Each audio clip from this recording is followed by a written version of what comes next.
इंसाफ की डगर पे बच्चों दिखाओ चल के, ये देश है तुम्हारा नेता तुम ही हो कल के। सच्चाइयों के बल पे आगे को बढ़ते रहना,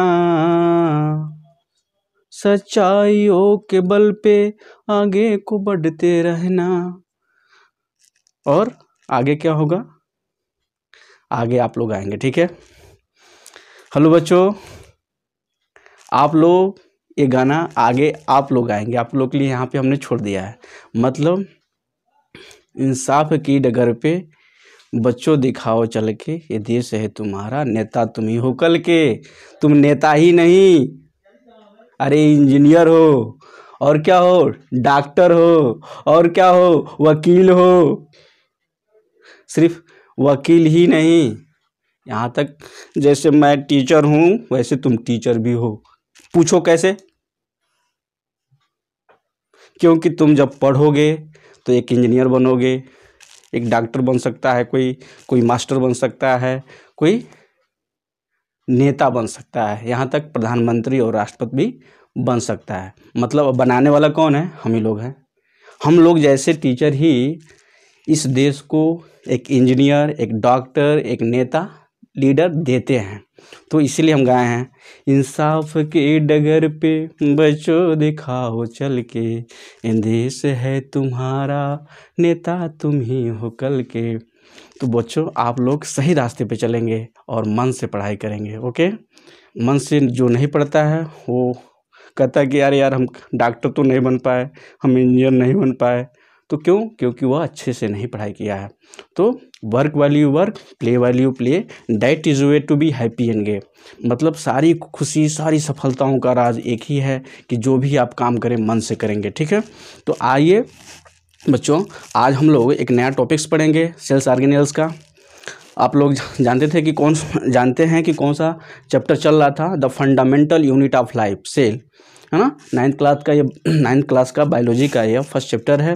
तो हम लोग बहुत सारे सेल्स ऑर्गेनेल्स पढ़ चुके हैं, ये लगभग में ये चैप्टर ख़त्म होने वाला है। आज हम लोग पढ़ेंगे लास्ट प्लास्टिड, ओके। तो ये प्लास्टिड के बारे में आइए हम लोग समझते हैं। यहाँ पे हम एक स्ट्रक्चर बनाए हैं। यह जो है एक स्ट्रक्चर प्लास्टिड का टाइप है, इसका नाम है क्लोरोप्लास्ट। क्या है? क्लोरोप्लास्ट है। यह प्लास्टिड का एक टाइप है। तो हम लोग सबसे पहले समझते हैं कि प्लास्टिड क्या है।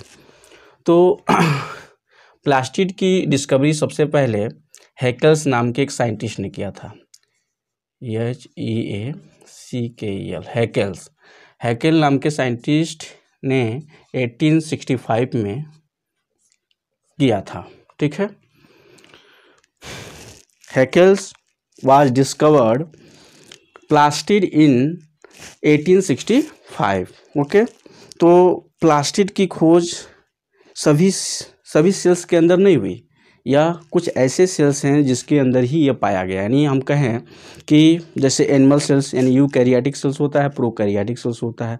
तो जो यूकैरियोटिक सेल्स होते हैं वो प्लांट और एनिमल सेल्स होते हैं, लेकिन प्लांट सेल के अंदर ही यह प्लास्टिड पाया गया, एनिमल सेल के अंदर नहीं पाया गया। तो हम कह सकते हैं कि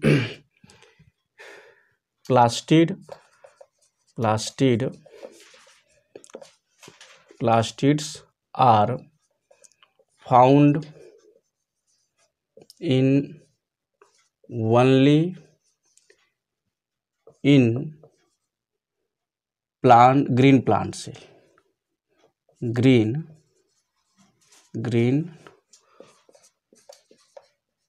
plant cells, okay. Plastids are only found in plastids are found in only green plant cell, ठीक है।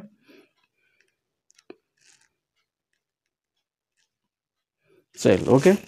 तो हम लोग जान गए कि यह जो है सिर्फ ग्रीन प्लांट सेल में पाया जाता है। इसके अलावा यह ग्रीन एल्गी में भी पाया जाता है। इसके अलावा हम कह सकते हैं कि and green green algae, green algae,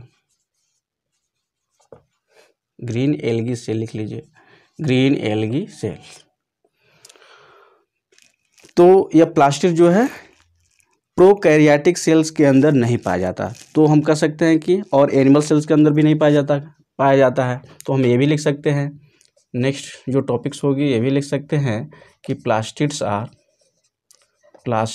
are absent in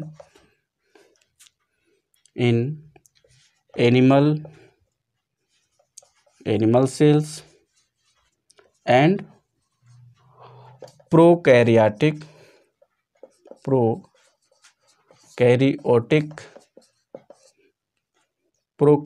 cells like bacteria,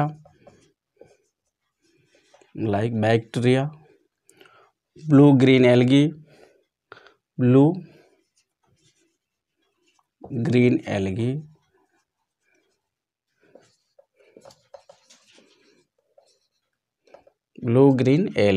ठीक है, कि सेल में जो है यह नहीं पाया जाता, एब्सेंट होता है। तो हम जान गए कि जो है यह प्लास्टिड कहाँ पाया जाता है। अब हम लोग देखते हैं कि इसके टाइप कितने होते हैं, यानी प्लास्टिड के टाइप कितने होते हैं। हम लिख सकते हैं यहाँ पे टाइप ऑफ प्लास्टिक,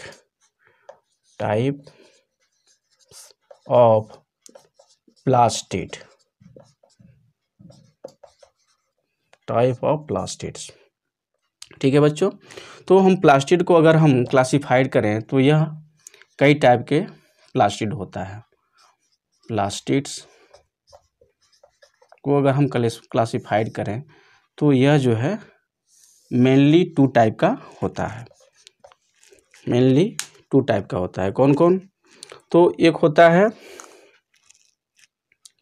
ल्यूकोप्लास्ट, एक होता है ल्यूकोप्लास्ट, लिख सकते हैं हम लोग ल्यूकोप्लास्ट।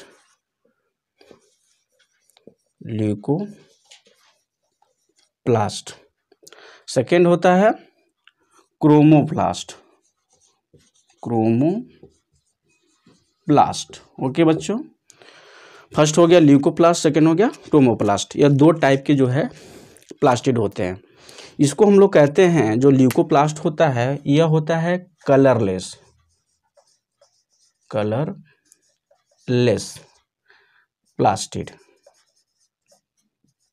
प्लास्टिड्स, ठीक है। कैसा होता है यह?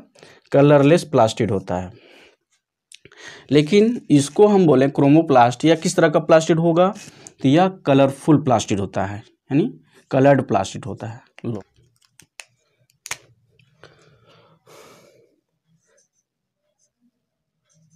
ग्रीन कलर्ड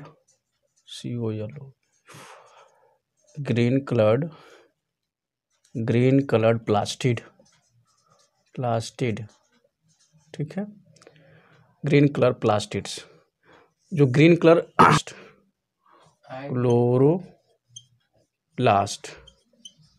क्लोरोप्लास्ट, यह जो स्ट्रक्चर बनाया है हमने, क्या है वो? क्लोरोप्लास्ट का स्ट्रक्चर है, ठीक है, क्लोरोप्लास्ट, ठीक। यही हम लोग को क्लास 9th स्टैंडर्ड में पढ़ना है, ठीक है। क्लास 9th स्टैंडर्ड में जो प्लास्टिड हमें पढ़नी है वो क्या पढ़नी है? वो क्लोरोप्लास्ट पढ़ना है। तो यह हमने क्लोरोप्लास्ट का स्ट्रक्चर बनाया है। तो आइए हम लोग पहले समझते हैं कि क्लोरोप्लास्ट का स्ट्रक्चर कैसा होता है, फिर हम लोग इसके बारे में कुछ लिखेंगे। तो यह देखिए, यह जो डबल मेम्ब्रेन बाउंडेड स्ट्रक्चर होता है ना, यह इसके चारों तरफ डबल मेम्ब्रेन होता है। पहला सबसे बाहरी लेयर को हम बोलते हैं आउटर मेम्ब्रेन, और उसके अंदर वाले मेम्ब्रेन को बोलते हैं इनर मेम्ब्रेन, ठीक है। और जस्ट उसके अंदर एक मैट्रिक्स भरी होती है जिसको हम लोग बोलते हैं, है ना, स्ट्रोमा, है ना। इस वाले एरिया को हम लोग स्ट्रोमा बोलते हैं, जिसके अंदर मैट्रिक्स भरी होती है, होमोजेनियस मैट्रिक्स भरा होता है। और उसके अंदर जो है ये थैलेक्वाइड जैसे स्ट्रक्चर पाए जाते हैं। जैसे हम लोग सिक्के को अरेंज कर दें बच्चों, सिक्के को अरेंज करते हैं एक दूसरे के ऊपर, तो क्या बन जाता है? एक जो है स्ट्रक्चर बनता है। उसी तरह ये भी एक स्ट्रक्चर बना हुआ है, इसको हम लोग बोलते हैं थैलेक्वाइड्स, ठीक है। और इस पूरे स्ट्रक्चर को हम लोग बोलते हैं ग्रेनम। यानी और यह जो ग्रेनम होता है, ये जितने ग्रेनम्स हैं वह एक दूसरे से लेमिला के द्वारा जुड़े होते हैं। यानी ग्रेनम और लेमिला दोनों मिल करके जो है क्लोरोफिल का निर्माण करते हैं। यानी इसके अंदर जो है क्लोरोफिल होता है और उस क्लोरोफिल का निर्माण दो यानी ग्रेनम और लेमिला मिल करके करते हैं। यानी एक थैलेकोइड्स दूसरे थैलेकोइड से लेमिला के द्वारा जुड़ा होता है।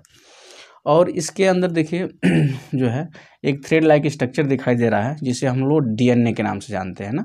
यह जेनेटिक मटेरियल्स होता है। और एक डॉट डॉट जैसी संरचना दिखाई देती है छोटे छोटे, वह है राइबोसोम्स। तो ये जो दोनों जो इसमें जो स्ट्रक्चर पाए जाते हैं, यह बहुत ही इंपॉर्टेंट स्ट्रक्चर होते हैं, राइबोसोम और डीएनए। राइबोसोम एक सेल्स ऑर्गेनेल्स है और एक सेल्स ऑर्गेनेल्स के अंदर ही पाया जा रहा है। यानी ये जो क्लोरोप्लास्ट है वह सेल्स ऑर्गेनेल्स है और उसके अंदर यह राइबोसोम भी पाया जाता है। तो इसके वजह से राइबोसोम और डीएनए के वजह से इस क्लोरोप्लास्ट को हम लोग क्या बोलते हैं, semi autonomous cell organelles. Semi autonomous cell organelles मतलब यह अपना खुद का प्रोटीन सिंथेसिस कर लेता है राइबोसोम की वजह से। और जितने भी डीएनए के वजह से जो भी इसके अंदर फंक्शन होती है वह मैनेज करने का काम कौन करता है, डीएनए करता है। तो इस तरह से हम लोग इसके स्ट्रक्चर को समझ रहे हैं। आइए हम लोग कुछ इसके स्ट्रक्चर के बारे में लिखते हैं, नोट करते हैं। तो आप लोग सभी हमारे साथ जो है लिखते जाएंगे, है ना। Structure of chloroplast, structure of chloroplast. तो हम लोग इट इज यानी क्लोरोप्लास्ट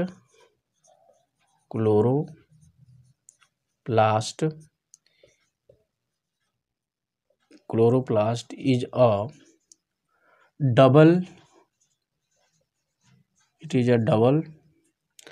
membrane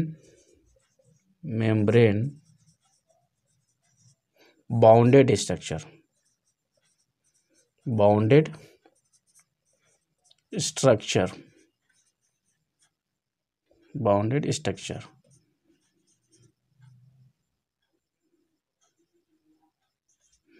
ठीक है, डबल मेम्ब्रेन बाउंडेड स्ट्रक्चर।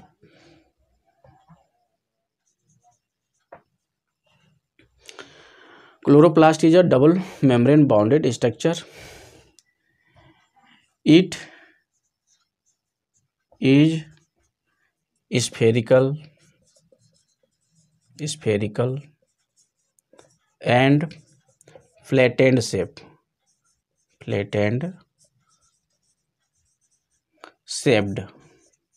यह जो होता है फ्लैटेंड शेप का होता है। यानी कुछ सर्कुलर होता है, देखिए ये कुछ गोल दिखाई दे रहा है, और यह चपटा होता है, फ्लैटेंड होता है। तो हम लोग यह जान गए कि यह जो है डबल मेम्ब्रेन से घिरा हुआ स्ट्रक्चर होता है और फ्लैटेंड और सर्कुलर टाइप का स्ट्रक्चर होता है। अब जो है अब हम जस्ट इसके जब अंदर जाते हैं तो दो तरह के स्ट्रक्चर दिखाई देते हैं मेन। पहला होता है यह जो मैट्रिक्स यानी होमोजेनियस मिक्सचर जो भरा होता है उसको हम बोलते हैं स्ट्रोमा, ठीक है। और जो दूसरा स्ट्रक्चर होता है उसको बोलते हैं ग्रेनम। तो यानी दो तरह के स्ट्रक्चर इसके अंदर होता है। तो जो स्ट्रोमा होता है हम लिख सकते हैं यहाँ पे next topics, stroma is a homogeneous mixture या मैट्रिक्स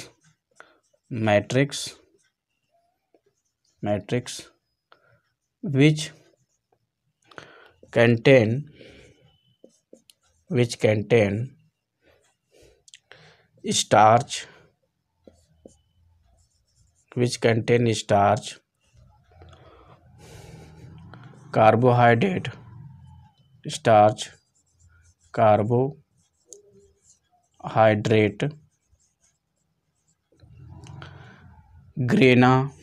ग्रेना भी इसके अंदर होता है। ये सब ग्रेना है, ग्रेना भी इसके अंदर पाया जाता है, एम्बेडेड होता है ग्रेना।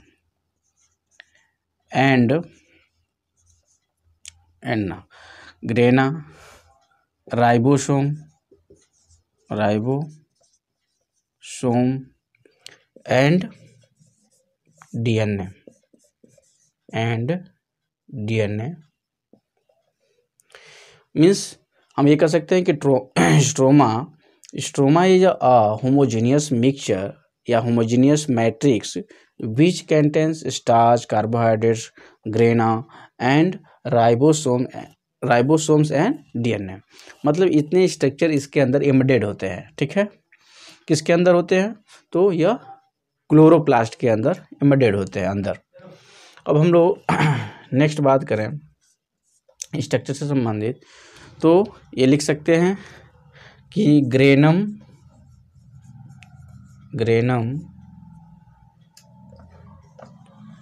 ग्रेनम्स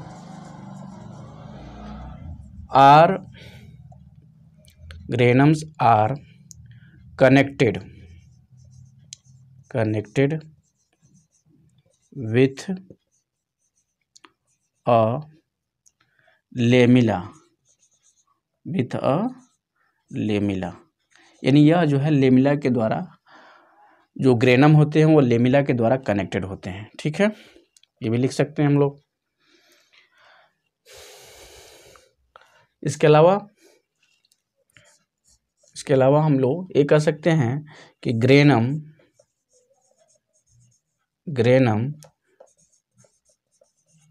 contain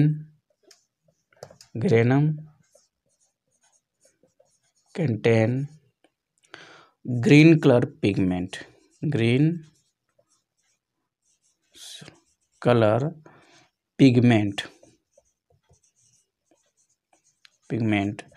called chlorophyll।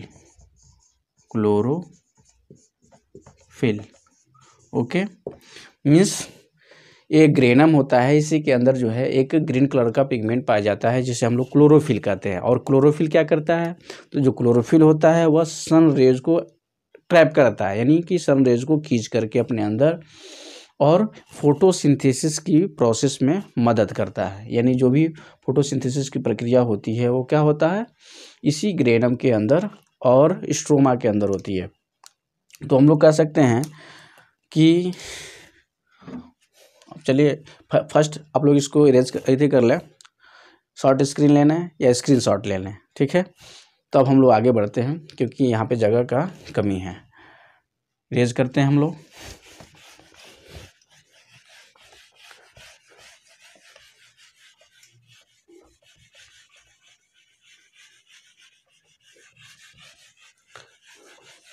चलिए अब हम लोग ये भी कह सकते हैं कि स्ट्रोमा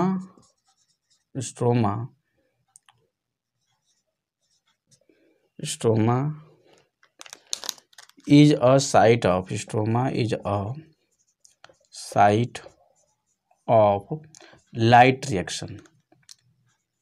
light reaction। और जो ग्रेनम होता है वो क्या होता है?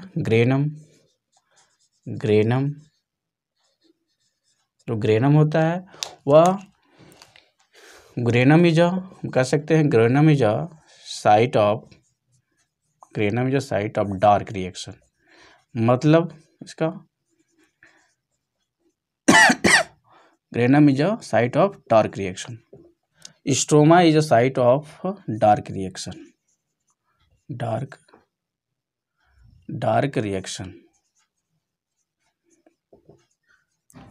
और granum is a site of light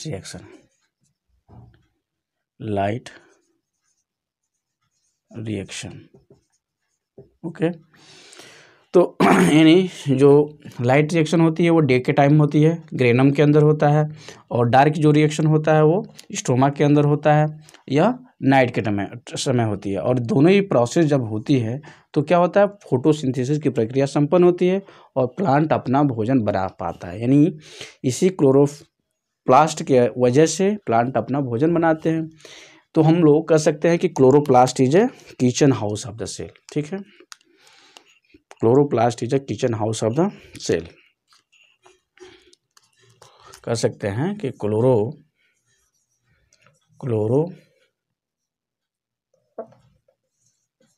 chloroplast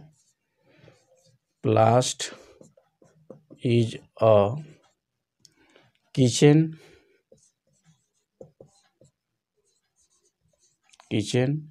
house of the cell. Okay, तो ये हो गया स्ट्रक्चर के बारे में। हम लोग इतने सारी चीज़ें जान गए। आप लोग इसको राइट डाउन कर लें। अब हम लोग देखते हैं कि फंक्शन क्या होता है, यानी क्लोरोप्लास्ट का फंक्शन क्या होता है। ठीक है बच्चों, आइए हम लोग फंक्शन के बारे में पढ़ते हैं। आपको जो है कुछ भी याद या रटना नहीं है, आपको फिगर दे करके उससे संबंधित स्ट्रक्चर में लिखनी है। अब हम लोग पढ़ेंगे function. What is the function of chloroplast? Function of chloroplast. ठीक है, क्लोरोप्लास्ट का फंक्शन क्या है? तो फर्स्ट फंक्शन हम लोग अगर देखें तो जो फर्स्ट फंक्शन है वो क्या है? Chloroplast is involved in process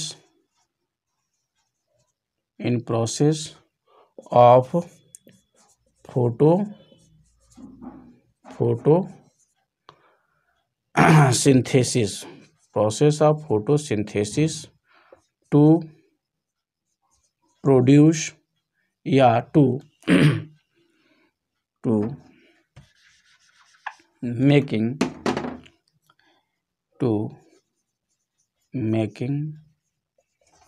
food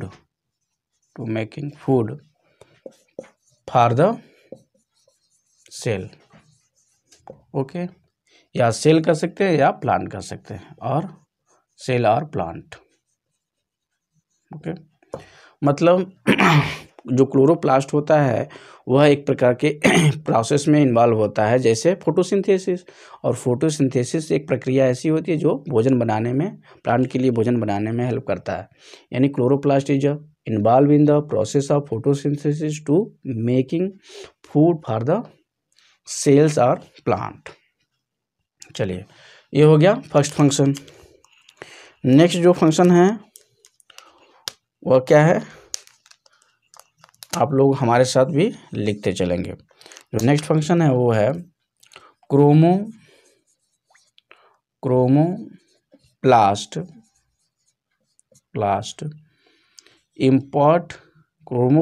is import various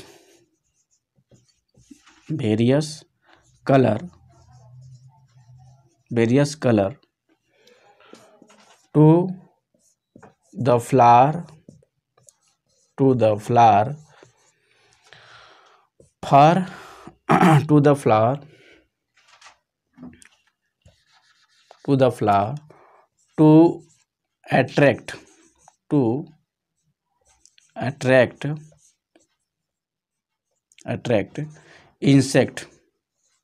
to attract insects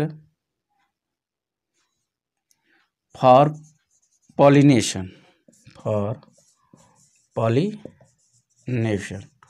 मतलब इसका ये हुआ कि क्रोमोप्लास्ट जो होता है वह chromoplast is import various colour to the flower to attract insect for the pollination. मतलब क्रोमोप्लास्ट जो होता है वह कई तरह के रंग प्रोवाइड करता है, किसको?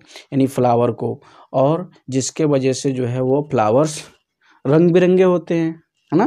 देखिए, बहुत सारे ऐसे फ्लावर्स होते हैं जो ब्लू कलर का होता है, कोई पिंक कलर का होता है, कोई रेड कलर का होता है, कोई येलो कलर का होता है। तो वह किसके वजह से होता है? वो क्रोमोप्लास्ट की वजह से होता है। यानी क्रोमोप्लास्ट कई कलर के होते हैं, हम लोग अभी पढ़े हैं, ग्रीन कलर का और बहुत सारे कलर का। यानी यह जो कलर होता है यह क्रोमोप्लास्ट की वजह से होता है। और फ्लावर जब कलरफुल होते हैं तो वह इंसेक्ट को क्या करते हैं? अपनी तरफ अट्रैक्ट करते हैं, और जिसके वजह से वह इंसेक्ट पॉलिनेशन में मदद करते हैं। यानी पॉलिनेशन की जो प्रक्रिया होती है वह इंसेक्ट के वजह से होता है। ठीक है बच्चों, मेरे गुलगुलो समझ में आ रहा है ना? चलिए, नेक्स्ट हम लोग पढ़ेंगे थर्ड जो है function, what is the function of chloroplast. तो यह हम लोग लिख सकते हैं कि leucoplast store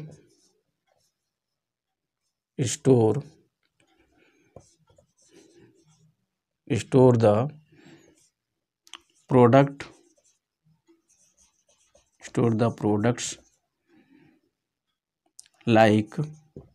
like starch, carbohydrate,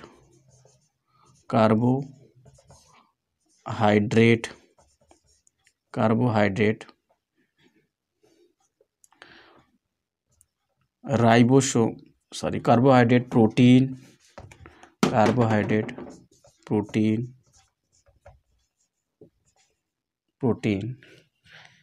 etcetera. यानी यह जो है बहुत सारे ल्यूको जो प्लास्ट होता है वह बहुत सारे प्रोडक्ट को क्या करता है, स्टोर करने का काम करता है। यानी यह प्लांट के उस पार्ट में पाया जाता है जहाँ पे सनलाइट नहीं पड़ती है, जैसे रूट हो गया, तो रूट वाले पार्ट में यह ल्यूकोप्लास्ट होता है और यह बहुत सारे प्रोडक्ट को स्टोर करने का काम करता है, जैसे स्टार्च हो गया, कार्बोहाइड्रेट, प्रोटीन एक्सेट्रा। ठीक है, तो ये जो है मेन फंक्शंस हो गया क्लोरोप्लास्ट का और प्लास्टिड का। तो आई होप कि आप लोग समझ गए होंगे, यह बहुत ही इंटरेस्टेड है। चलिए हम लोग एक बार समराइज कर लेते हैं पूरे इस सेल्स ऑर्गेनेल्स को। तो प्लास्टिड की जो खोज हुई वह हेकल्स नाम के साइंटिस्ट 1865 में किया था। यह जो प्लास्टिड होता है वह यूकैरियोटिक्स सेल के अंदर यानी प्लांट के अंदर पाया जाता है, एनिमल्स के अंदर एब्सेंट होता है, यानी जो प्रोकैरियोटिक सेल्स होते हैं उसके अंदर नहीं पाया जाता है। ठीक है, अब हम लोग प्लास्टिड को जो है दो भागों में डिवाइड करके अध्ययन किए थे। यानी एक होता है, प्लास्टिड को दो भागों में डिवाइड करेंगे तो एक होता है ल्यूकोप्लास्ट, एक होता है क्रोमोप्लास्ट। यानी leucoplast is a coloured less plastid और chromoplast is a colourful plastid या कलर्ड प्लास्टिड। अब हम लोग कलर्ड प्लास्टिड जो है यानी क्रोमोप्लास्ट को हम लोग दो भागों में डिवाइड किए थे। एक होता है ग्रीन कलर प्लास्टिड और एक होता है अदर कलर प्लास्टिड, यानी ग्रीन कलर के अलावा जो प्लास्टिड होते हैं उसको अदर कलर प्लास्टिड में हम लोग रखे थे। और वो ग्रीन कलर प्लास्टिड जो होता है वो क्या है, वो क्लोरोप्लास्ट है, जिसका हम लोग फिगर यहाँ बनाए हैं और इसी को हम लोग पढ़ना है। तो ग्रीन कलर प्लास्टिड में हम लोग देख लिए थे स्ट्रक्चर इसका क्या होता है, इसके स्ट्रक्चर में क्या क्या पाया जाता है। अब हम लोग फंक्शन में भी पहला हमने बता दिया है कि जो क्लोरोप्लास्ट का मेन फंक्शन क्या है, वो फोटोसिंथेसिस करना होता है, वह प्लांट के लिए भोजन बनाना होता है। और क्रोमोप्लास्ट का क्या काम होता है, वो विभिन्न प्रकार के कलर को वह फ्लावर में, फ्रूट्स में प्रोवाइड करता है, जिसके वजह से बहुत सारे कलर प्लांट के अंदर दिखने को मिलते हैं। और यही फ्लावर, कई कलर के जो फ्लावर्स होते हैं वो पॉलिनेशन में, इंसेक्ट को अट्रैक्ट करके पॉलिनेशन में हेल्प करता है। और नेक्स्ट जो फंक्शन है वो ल्यूकोप्लास्ट का है। तो ल्यूकोप्लास्ट क्या करता है, यह स्टोरेज सेक्शंस होता है, यानी यह सिर्फ स्टोरेज का काम करता है, बहुत सारे प्रोडक्ट को स्टोर करने का काम करता है, जैसे स्टार्च और कार्बोहाइड्रेट, प्रोटीन स्टफ का हो गया। तो इस तरह से हम लोग क्लोरोप्लास्ट को बहुत अच्छे तरीके से अध्ययन कर लिया बच्चों। आई होप कि आप लोग अच्छे से समझ गए होंगे। आप लोग अगर कुछ कमी हो गई हो तो आप लोग कमेंट्स करिए, कमेंट सेक्शन में जाकर के कमेंट्स करेंगे और अच्छे से अध्ययन करेंगे। आप लोग इसको नोट डाउन कर लीजिए, शॉर्ट स्क्रीनशॉट ले सकते हैं, लेकर के आप लोग अध्ययन करिए। नेक्स्ट क्लास में हम लोग एक नया सेल्स ऑर्गेनेल्स पढ़ेंगे और लास्ट सेल्स ऑर्गेनेल्स होगा वो होगा वैक्यूल्स, और इसके बाद चैप्टर फिनिश हो जाएगी। तो नेक्स्ट क्लास में हम लोग मिलते हैं। Okay, thanks to watching video. अगर वीडियो अच्छा लगा हो तो अपने मित्रों में शेयर करिए, हमारा सपोर्ट कीजिए और हमसे जुड़ने का प्रयास करिए। कुछ मिल रहा हो इस वीडियो से तो ज़रूर जुड़िए हमसे, आपको बहुत लाभ मिलेगा। Okay, thanks.